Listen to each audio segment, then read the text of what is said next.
Spider-man ఏ brand new day. ఈ మూవీకి ఉన్నంత బజ్, ఎక్స్పెక్టేషన్స్ ఏ మూవీకి లేవు. రీసెంట్ టైంలో రిలీజ్ అయిన మార్వెల్ మూవీస్లో ఆఫ్టర్ అవెంజర్స్ ఎండ్ గేమ్ అంత బజ్ ఏముంది, అంత ఇంట్రెస్టింగ్ పాయింట్స్ ఏమున్నాయి, అంత ఎక్స్పెక్టేషన్స్ ఏమున్నాయి అనేది ఈ వీడియో.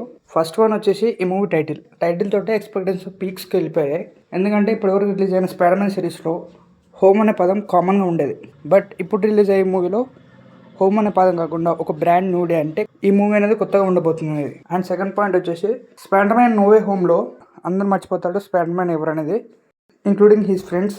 అండ్ ఇప్పుడు ఈ వీడియోలో వాళ్ళ ఫ్రెండ్స్ని కలవడం అండ్ మనోడు ఎవడనేది వాళ్ళకి తెలుసా తెలియదని ఒక పాయింట్. అండ్ ఆల్సో మనోడికి సపోర్టింగ్ క్యారెక్టర్ ఎవ్వరు లేరు ఇప్పుడు. ఎలా తనకొచ్చే ప్రాబ్లమ్ని ఒక్కడే ఫేస్ చేయగలుగుతాడు అనేది వన్ మోర్ ఇంట్రెస్టింగ్ పాయింట్. ఈ 2 పాయింట్స్ అనేది నన్ను చాలా అంటే చాలా ఎక్స్పెక్టేషన్ పెంచేలా చేశాయి. అండ్ ఇంకొక పాయింట్ గురించి మాట్లాడుకుంటే మనకు ఒక షార్ట్లో ఈ మూవీలో వేనమ్ అనే క్యారెక్టర్ ఉందని చెప్పేసి మనకు చూపిస్తారు. అండ్ అది కనుక నిజమైతే థియేటర్ బ్లాస్ట్ అయిపోతాయి. This is also one of the exciting point. And last point వచ్చేసి ఇప్పటివరకు మనోడు వెబ్ అనేది తయారు చేసుకున్నాడు, ఇప్పుడు బాడీ నుంచి వచ్చేస్తుంది. సో అదేలా వస్తుంది.